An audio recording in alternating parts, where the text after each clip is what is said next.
Honorable Chief Justice, Article 88 of the Constitution establishes the Independent Electoral and Boundaries Commission, whose core mandate is to conduct or supervise referenda and elections to any elective body or office established by the Constitution and any other elections as prescribed by an Act of Parliament. Under the Independent Electoral and Boundaries Commission Act, the Commission consists of a chairperson and 6 members who are selected competitively by a selection panel and are appointed by the President with the approval of the National Assembly. Through Gazette Notice number 9269, dated and published on 10th July 2025, His Excellency the President and Commander-in-Chief of the Kenya Defence Forces, Dr. William Samuel Ruto, appointed Mr. Erastus Edung Ethekon as the chairperson of the Commission.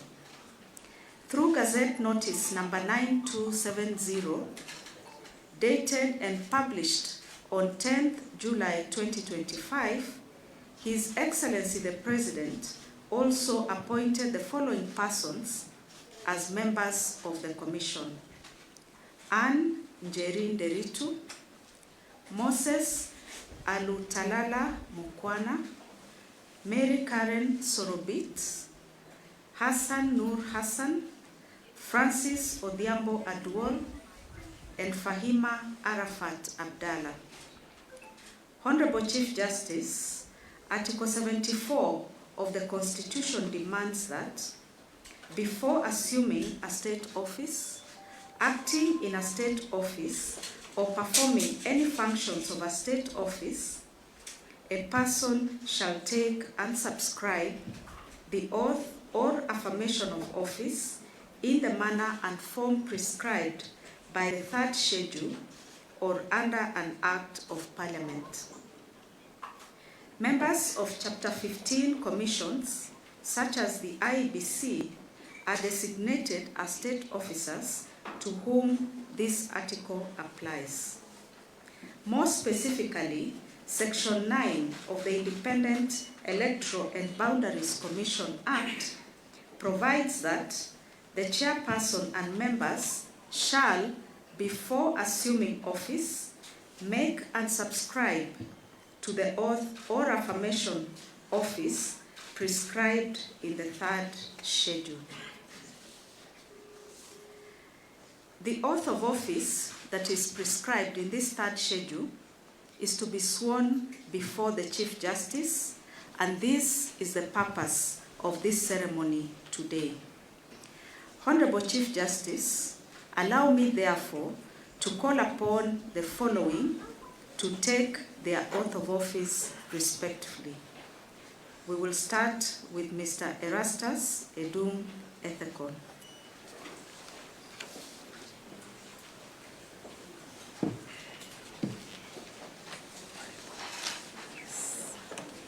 This is the Quran. Yes, the Quran.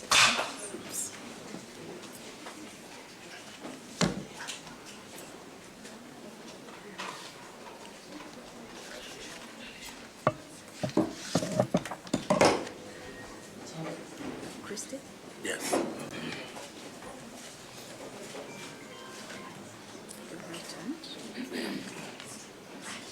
Okay. Microphones. Okay. The one from here. Okay.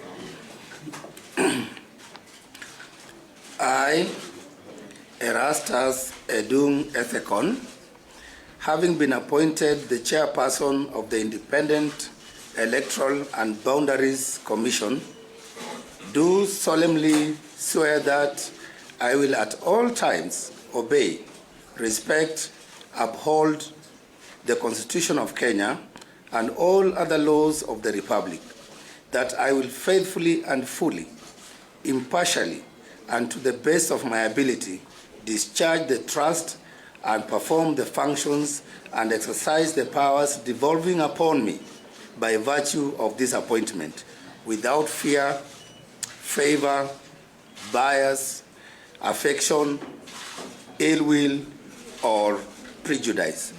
So help me God.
Congratulations, Mr. Erastus. I now call Njeri Nderitu.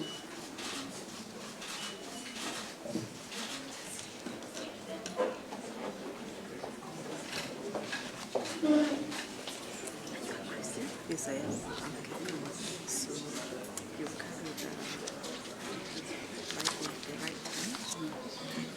Give you one hand. Just cut it and then cut. Likewise, okay. So the mic is okay, just repeat it. Yeah, just read this. Okay.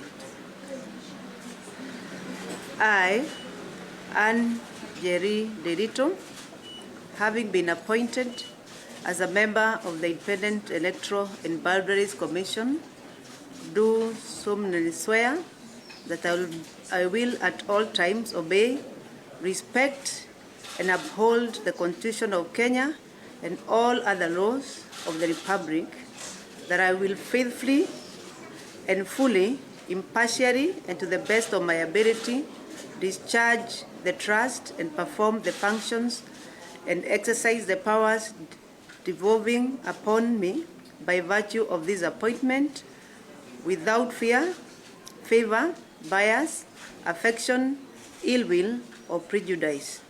So help me God.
Congratulations, Anne.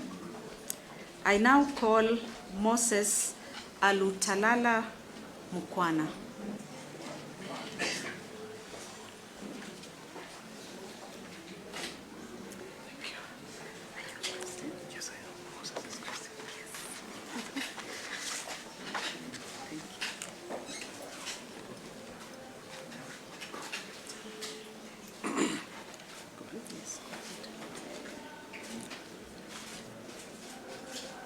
I, Moses Alutalala Mukhwana, having been appointed as a member of the Independent Electoral and Boundaries Commission, do solemnly swear that I will at all times obey, respect, and uphold the Constitution of Kenya and all other laws of the Republic, that I will faithfully and fully, impartially, and to the best of my ability, discharge the trust and perform the functions and exercise the powers devolving upon me by virtue of this appointment without fear, favor, bias, affection, ill will, or prejudice. So help me God.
I now call Mary Karen Sorobit.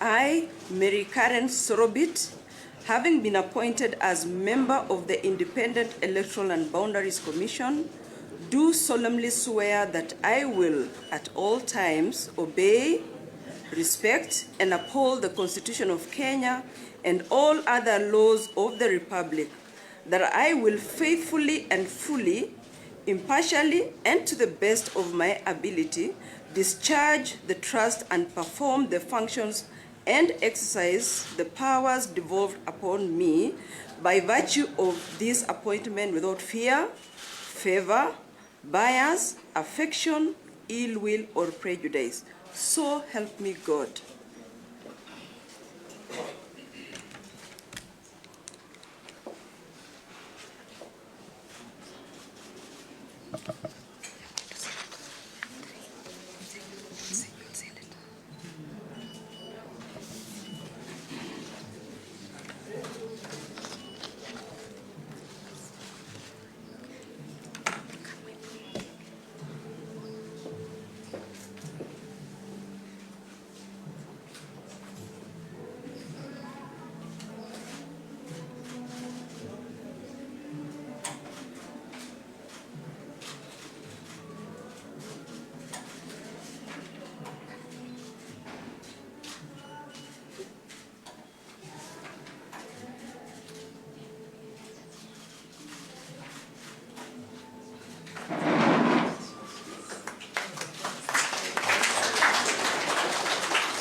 Congratulations, Mary. I now call upon Hassan, Noor Hassan.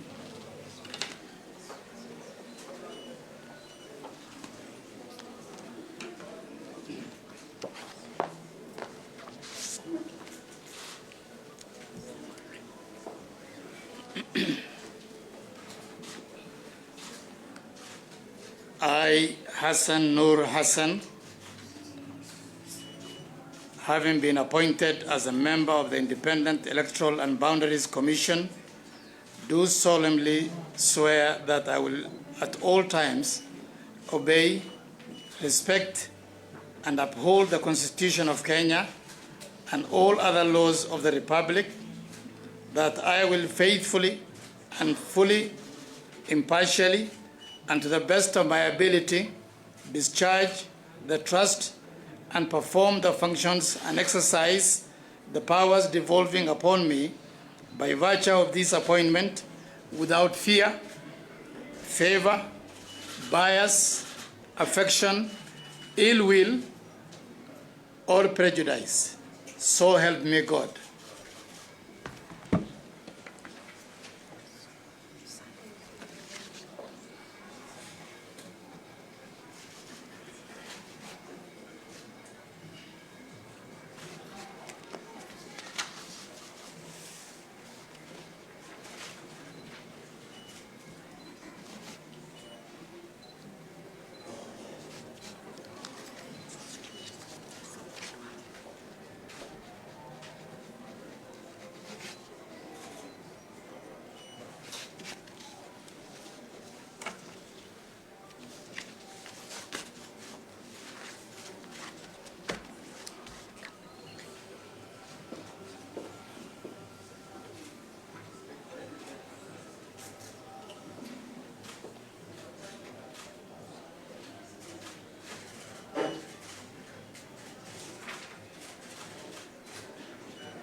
Congratulations, Hassan. Allow me to call upon Francis Odhiambo Aduol.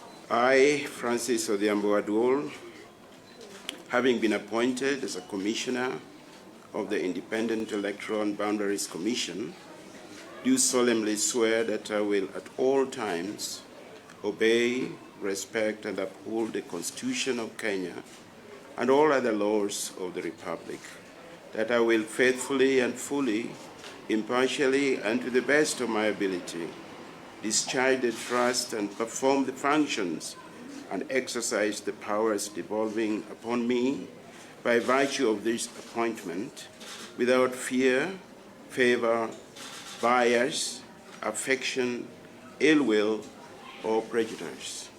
So help me God.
Congratulations, Francis.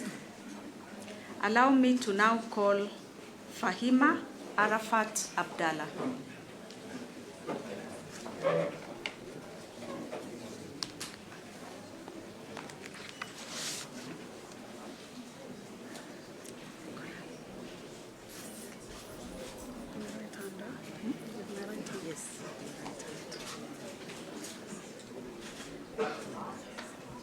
I, Fahima Araphat Abdallah, having been appointed as a Commissioner of the Independent Electoral and Boundaries Commission, do solemnly swear that I will at all times obey, respect, and uphold the Constitution of Kenya and all other laws of the Republic, that I will faithfully and fully, impartially, and to the best of my ability, discharge the trust and perform the functions and exercise the powers devolving upon me by virtue of this appointment without fear, favor, bias, affection, ill will, or prejudice. So help me God.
Congratulations, Chair, and all the newly appointed members of IEBC. I want to wish you well in the very momentous task that lies ahead of you. Ladies and gentlemen, we have now come to the end of the swearing-in ceremony. But Honorable Chief Justice, allow me to invite a few of our guests who are here to make a few remarks. May I call upon the chairperson of IEBC, Mr. Erastus Endung, to come and make some remarks. Karibu.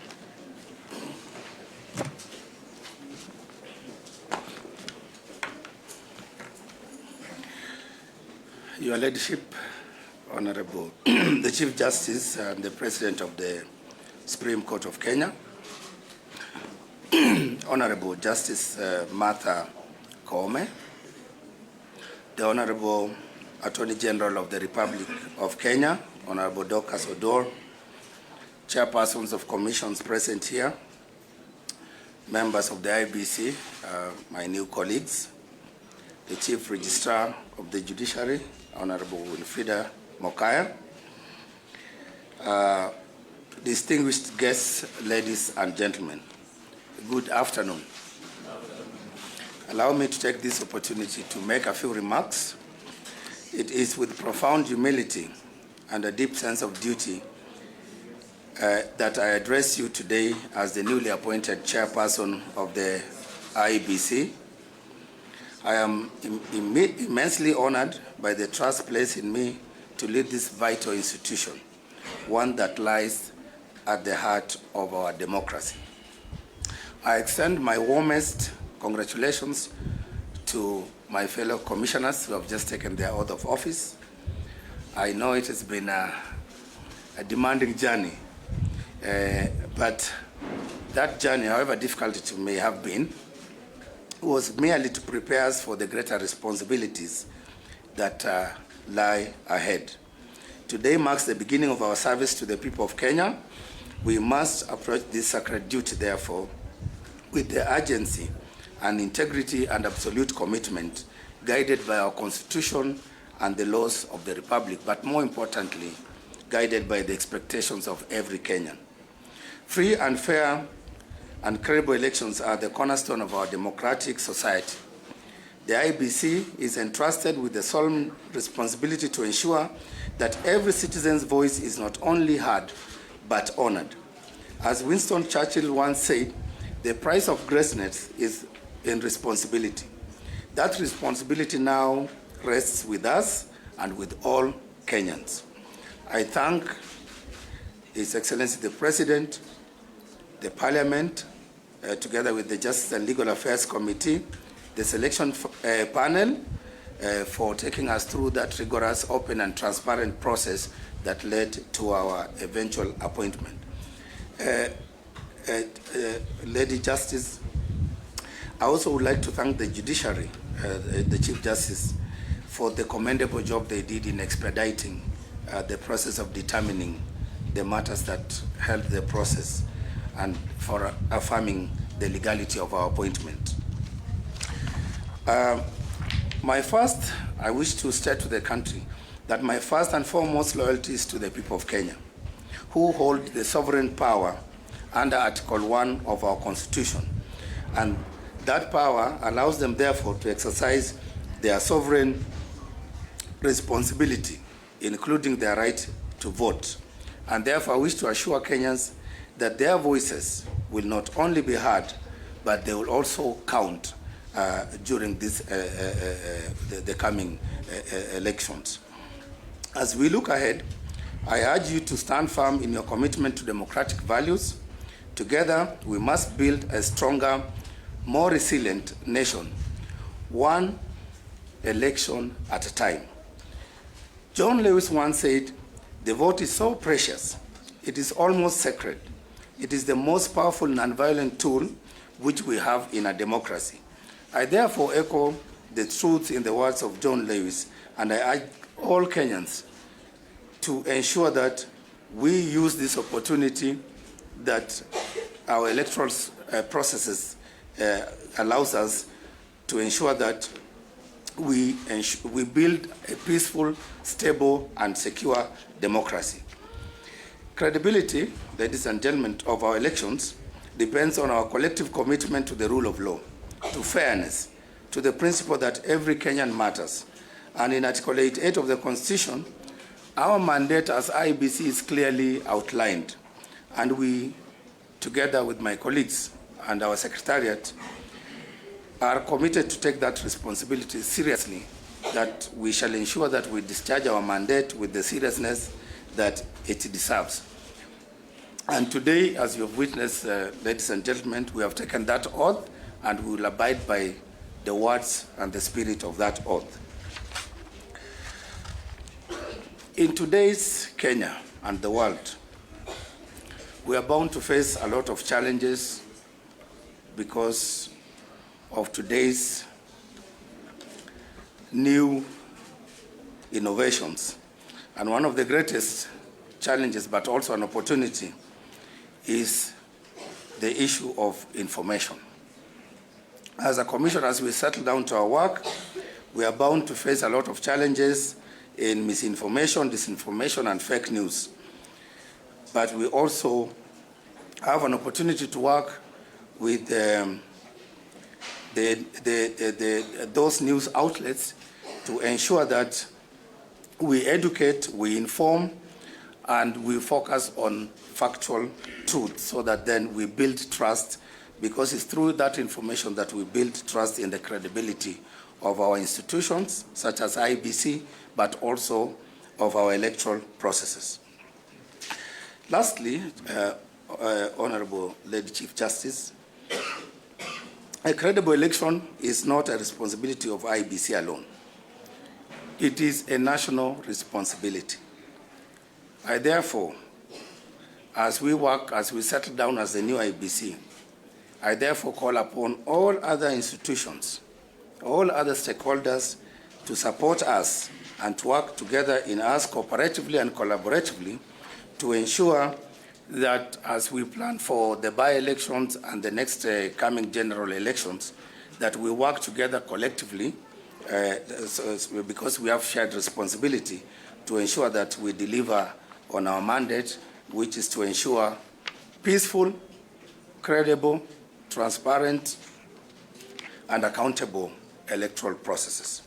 As I conclude, I appeal to every Kenyan to be part of this journey and to support us with your participation, your vigilance, your voices, so that our democracy will be as strong as our collective belief in it.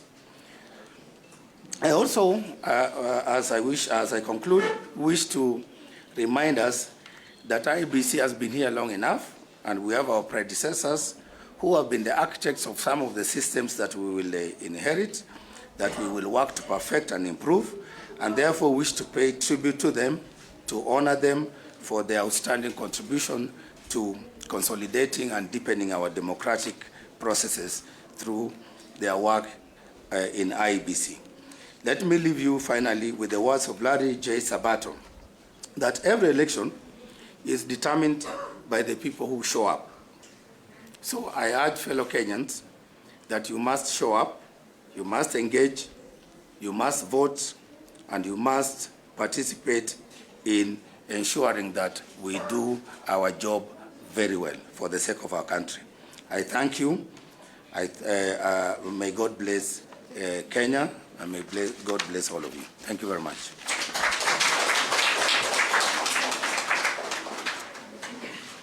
Thank you, Mr. Ethekon, Chair IBC. May I now call upon the Principal Administrative Secretary in the Executive Office of the President, Mr. Arthur Osia. Karibu sana.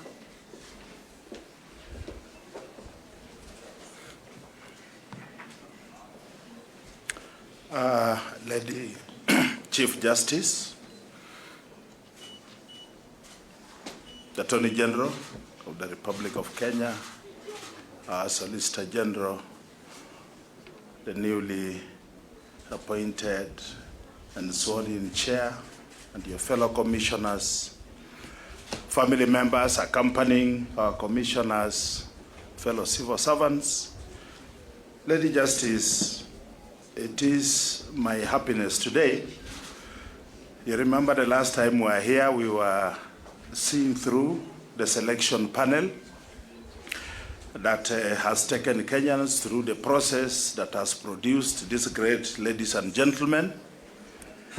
And I want to thank you, Lady Chief Justice, for your availability and facilitating the processes that we have always come before you.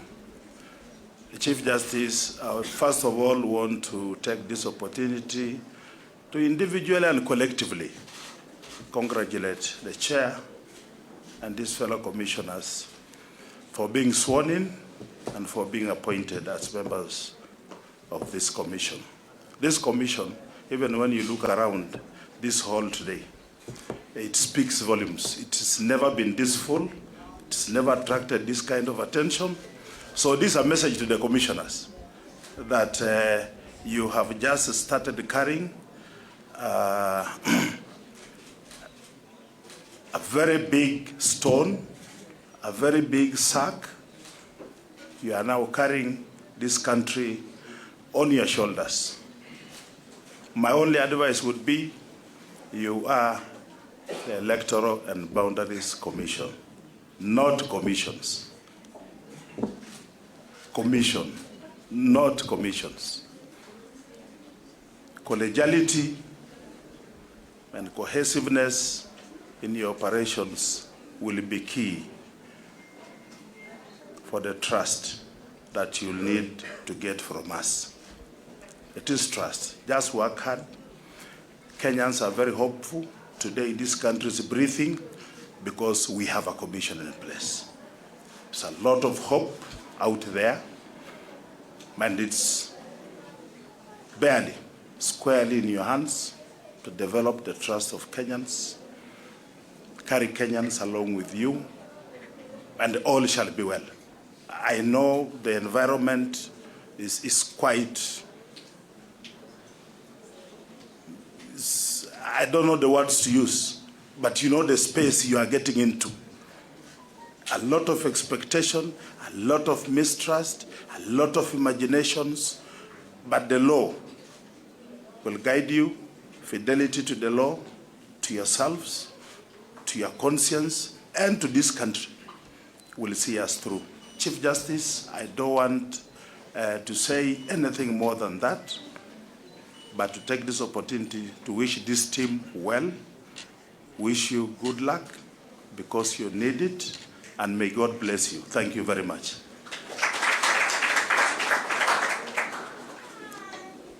Thank you, Mr. Osia, for the wise counsel and the remarks. Our Attorney General, Honorable Dorcas Aduol, is present, but today she has nominated the Solicitor General, Mr. Shadrach Mose, to speak on his behalf and behalf of the AG. Thank you.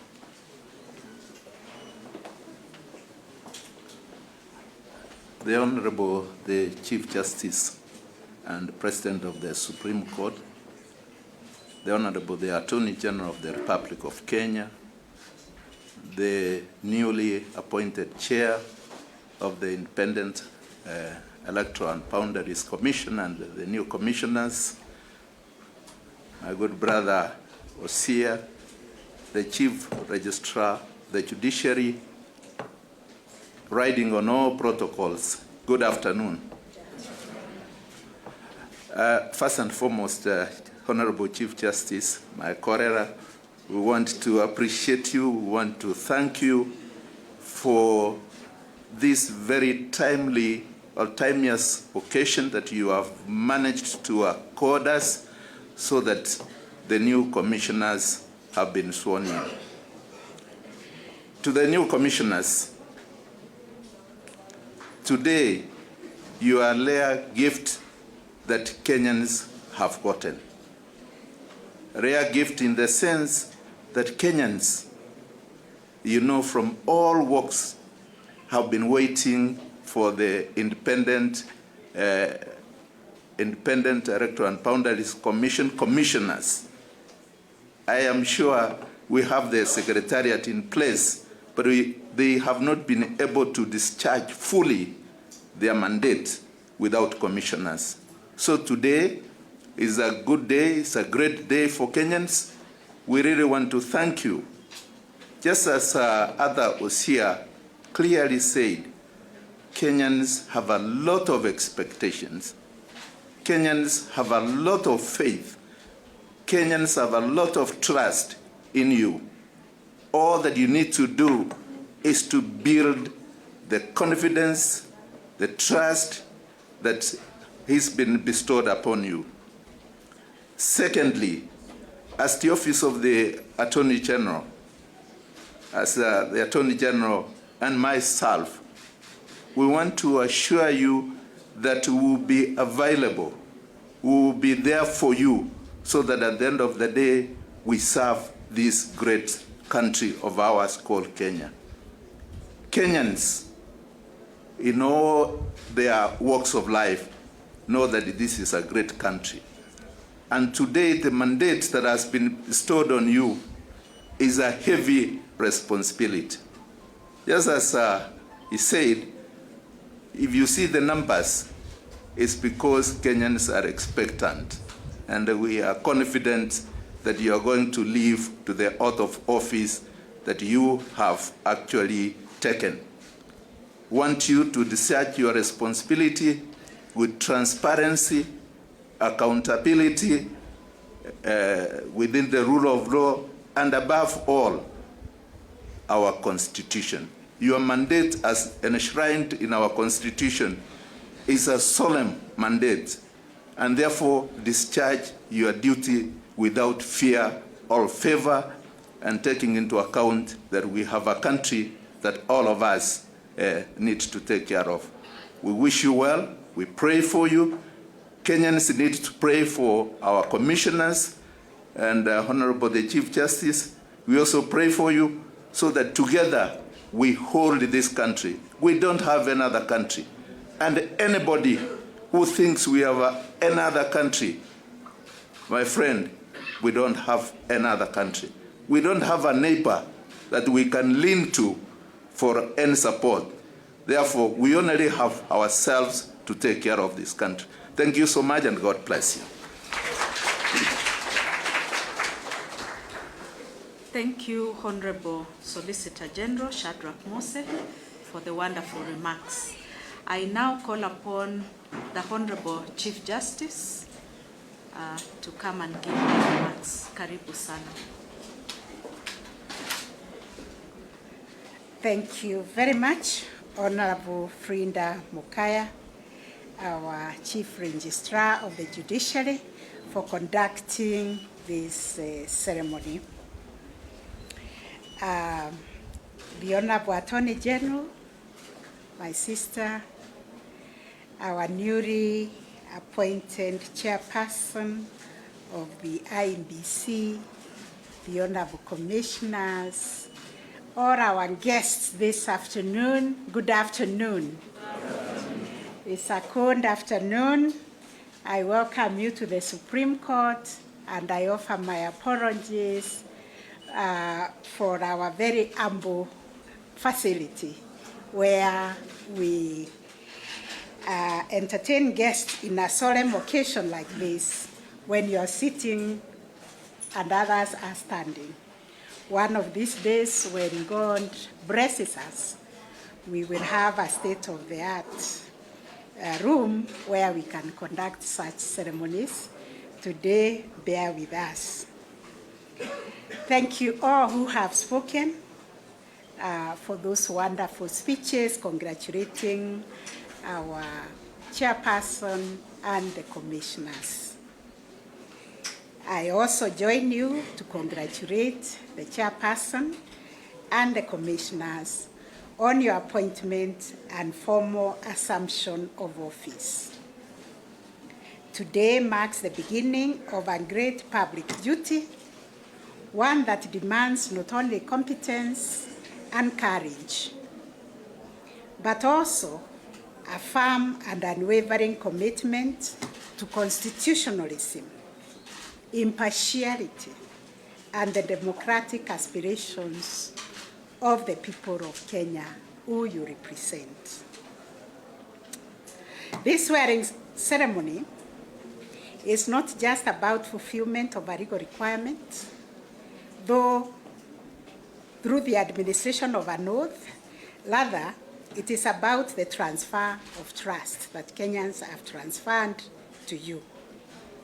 In you now resides the solemn responsibility to safeguard one of the most sacred rights in our Constitution, the right of every Kenyan to participate in free, fair, and credible elections, as enshrined in Article 38 of the Constitution.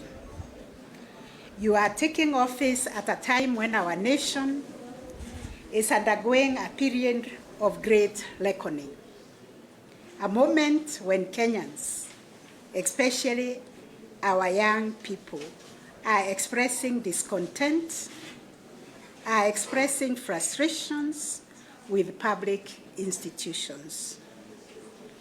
The cry from every corner of our nation is for integrity. The cry from every corner is for transparency, accountability, and justice. And it is against this backdrop that your mandate acquires even greater weight and urgency. Our country must be built on the bedrock of true democracy, and it is your duty, Honorable Chair and Commissioners, to ensure that this is preserved and it is honored. It is also unfortunate that the process of recruiting you as the chairperson and commissioners was long and protracted. The term of the previous commissioners ended over 2 years ago, leaving this critical institution without its leadership and unable to discharge the constitutional mandate. We always say, law abhors vacuum. This institutional vacuum has delayed several key processes that are vital to Kenya's democratic health.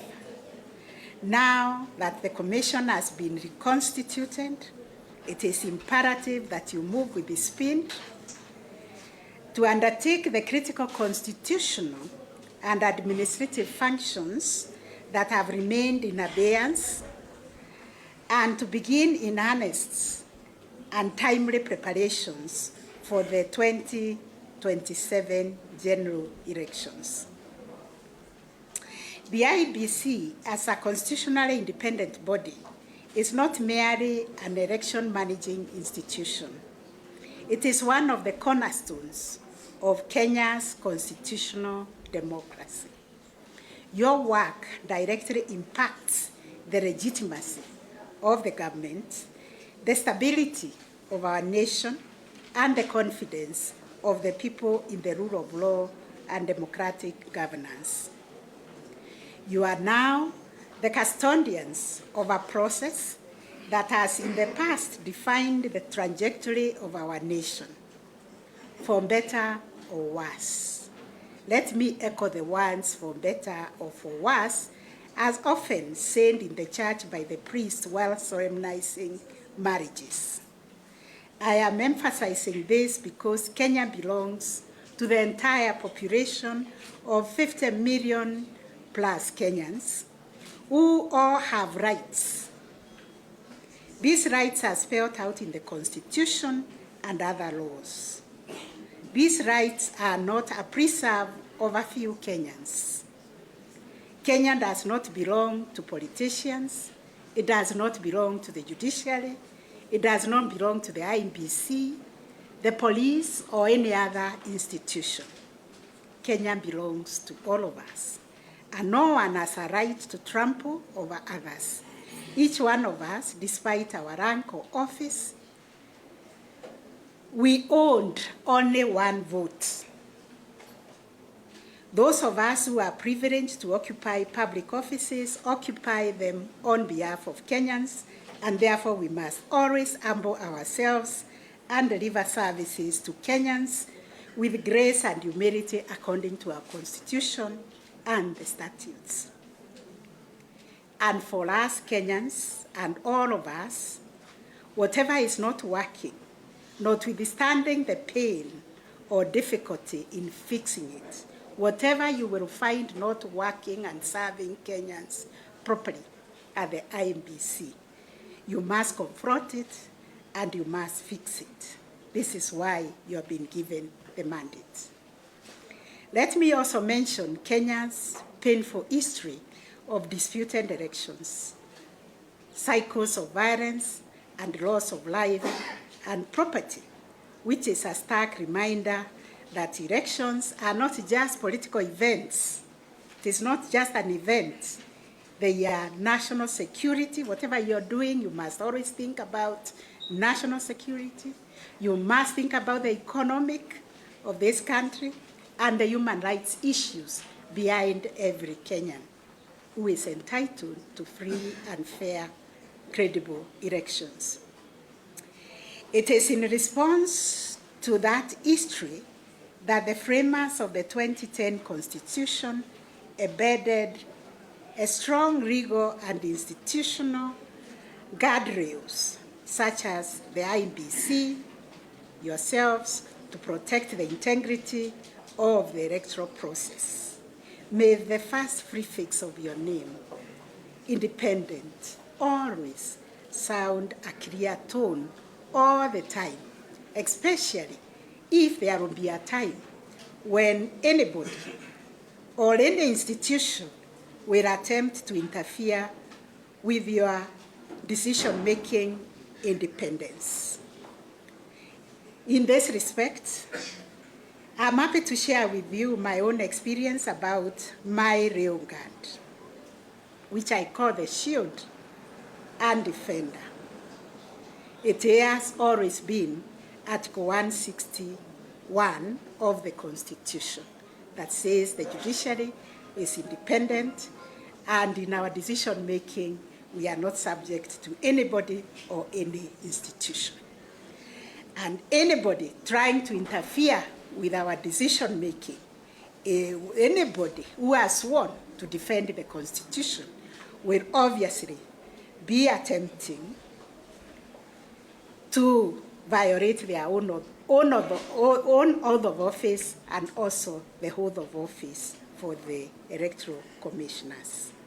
So The free fix independence is very, very important for you as you move on to discharge this noble duty. You must therefore ensure that every decision, every action, every process you preside over adhere strictly to constitutional principles of fair, free, transparent, and accountable elections.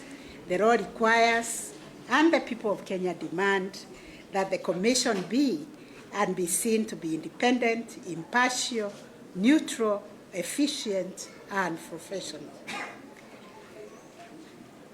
Let me also be candid. In the eyes of many Kenyans today, trust in public institutions has been waning, unfortunately. There is a pervasive perception that public institutions have become detached from the needs and values of the people. There is undoubtedly a great deal of public trust deficit, especially between the government and the citizenry, which requires serious engagement for us to rebuild.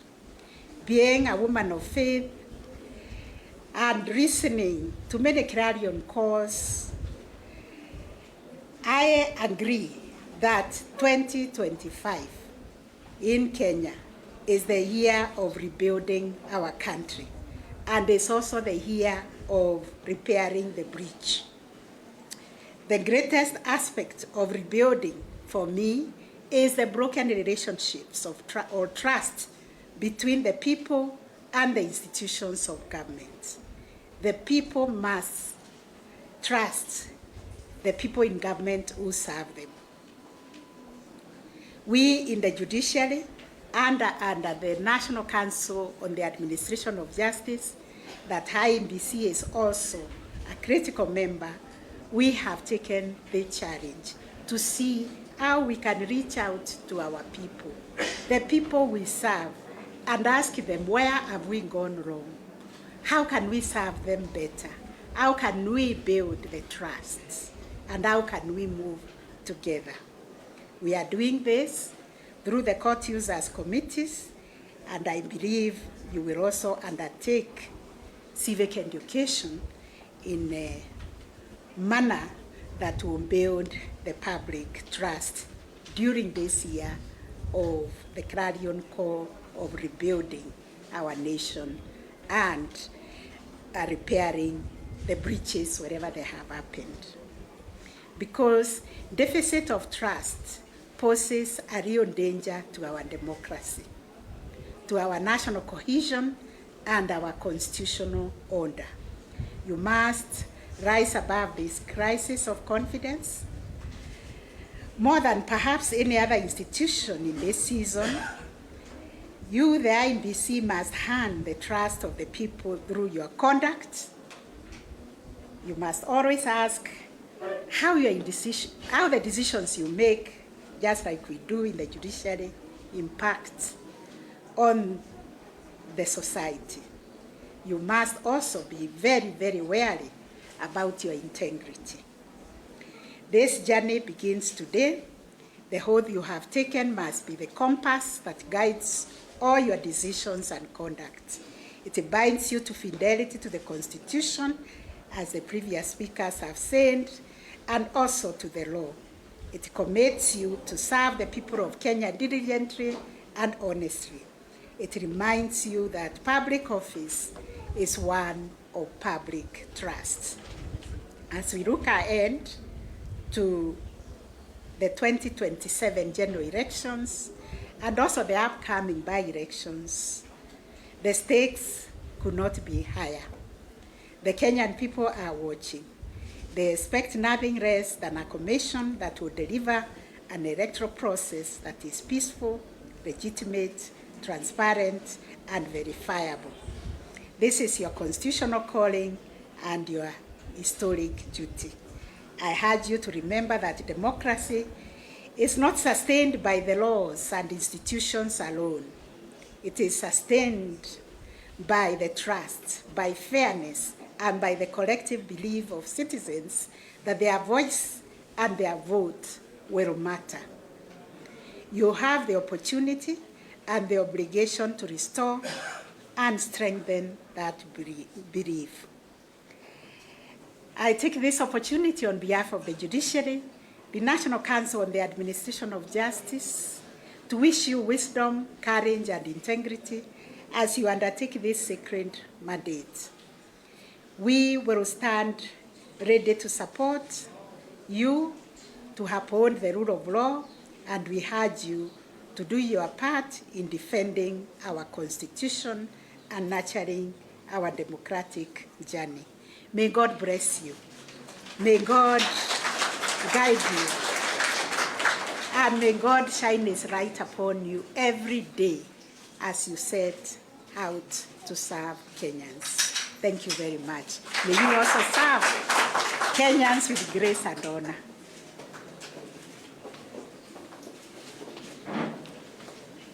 Thank you, Honorable Chief Justice, for the inspiring remarks.